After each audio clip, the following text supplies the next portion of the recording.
नमस्कार दोस्तों, learn history में आपका स्वागत है। अक्सर जब हम मराठा पेशवाओं की बात करते हैं तब हमारे मन में सबसे पहले जो नाम आता है वो है अजय योद्धा पेशवा बाजीराव का, जिन्होंने अपने जीवन काल में बिना हारे 40 युद्ध लड़े। इसी कारण पेशवा बाजीराव को इतिहास में मराठाओं का सबसे महान पेशवा कहा गया है। लेकिन मराठा इतिहास में एक ऐसा भी पेशवा हुआ जिसे इतिहास में उचित स्थान नहीं मिला, जो भारत के लोगों के लिए अनजान हो गया। अगर इस पेशवा के बारे में पढ़ा जाए तो हमें पता चलेगा कि ये बाजीराव से भी महान पेशवा थे। मैं जिनकी बात कर रहा हूँ वो है पेशवा माधवराव प्रथम। 1761 में पानीपत के युद्ध भूमि में मराठों का पूरे हिंदुस्तान पर एक छत्र शासन करने का सपना बिखर गया। उत्तर भारत से मराठों का अस्तित्व खत्म हो गया। पानीपत की हार से मराठों का हौसला टूट चुका था। पानीपत की हार को तत्कालीन पेशवा बालाजी बाजीराव सहन ना कर सके और उनकी मृत्यु हो गई। बालाजी बाजीराव की मृत्यु के समय मराठा साम्राज्य अत्यंत संकटपूर्ण स्थिति में था। पानीपत के युद्ध में मराठों के अनेक प्रमुख सरदार मारे जा चुके थे। युद्ध में भारी धन और संसाधनों की हानि हुई थी। उत्तर भारत में मराठों का वर्चस्व खत्म हो चुका था। इस कमजोरी का फायदा उठाकर मराठों के दो बड़े शत्रु हैदराबाद और मैसूर किसी भी क्षण मराठा साम्राज्य पर आक्रमण के लिए तैयार थे। ऐसे विकट और विषम परिस्थिति में मराठा साम्राज्य की जिम्मेदारी बालाजी बाजीराव के दूसरे पुत्र 16 वर्षीय माधवराव के हाथों में आई। बाहर के शत्रुओं से ज़्यादा खतरा और चुनौती माधवराव को उनके चाचा रघुनाथ राव से थी, क्योंकि रघुनाथ राव स्वयं पेशवा बनना चाहता था। पेशवा बनने के बाद माधवराव और उनके चाचा रघुनाथ राव के बीच सत्ता को लेकर मतभेद उत्पन्न हुए।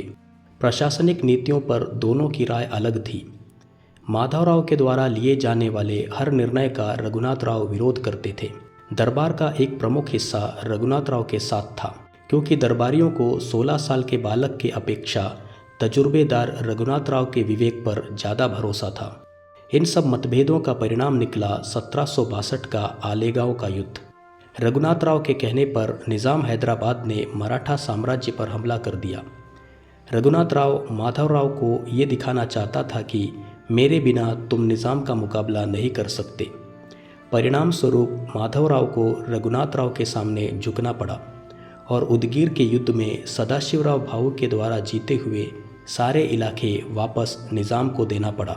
कुछ समय तक रघुनाथ राव के अधीन रहने के बाद माधवराव ने वापस सत्ता अपने हाथ में लिया।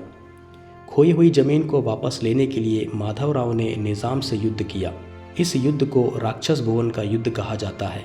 इस युद्ध में माधवराव को कमज़ोर करने के लिए रघुनाथ राव ने एक बार फिर उसका साथ नहीं दिया, लेकिन इस बार माधवराव ने बड़े ही वीरता के साथ निज़ाम का सामना किया और उसे पराजित किया। राक्षस भुवन की इस जीत ने माधवराव को एक काबिल पेशवा के रूप में स्थापित कर दिया। माधवराव ने साबित कर दिया कि अगर इरादे मजबूत हो तो बड़े से बड़े चुनौतियों से भी जीता जा सकता है। माधवराव ने 1764 से 1770 के बीच 3 बार मैसूर के हैदर अली को पराजित किया। 1771 में पेशवा माधवराव ने दिल्ली पर अधिकार कर पुनः उत्तर भारत में मराठा आधिपत्य को स्थापित करने की जिम्मेदारी महादजी सिंधिया और विसाजी कृष्णा बिन्नीवाले को सौंपा। 1772 में महादजी सिंधिया के नेतृत्व में मराठों ने दिल्ली पर अधिकार किया। इस तरह से मात्र 10 साल में माधवराव ने उत्तर भारत में मराठों की खोई हुई प्रतिष्ठा को वापस लिया। दिल्ली की ये सफलता माधवराव पेशवा की दूरदर्शिता और नेतृत्व का परिणाम था। माधवराव के नेतृत्व में मराठा शक्ति वापस अपने चरम पर पहुंच चुका था, लेकिन भाग्य को कुछ और ही मंजूर था। 1772 में माधवराव पेशवा को टीबी की बीमारी हो गई और 27 साल की अल्प आयु में इस महान मराठा पेशवा की मृत्यु हो गई। माधवराव पेशवा ने मराठा साम्राज्य को उसके सबसे कठिन दौर से निकालकर पुनः शक्तिशाली बनाया था। अंग्रेज इतिहासकार जेम्स ग्रैंड डफ लिखते हैं कि पानीपत की हार में मराठों की जितनी क्षति नहीं हुई, उससे अधिक माधवराव की अकाल मृत्यु से हुई। इतिहासकारों का मानना है कि यदि माधवराव कुछ साल और जीवित रहते तो शायद अंग्रेज भारत में अपना साम्राज्य खड़ा ना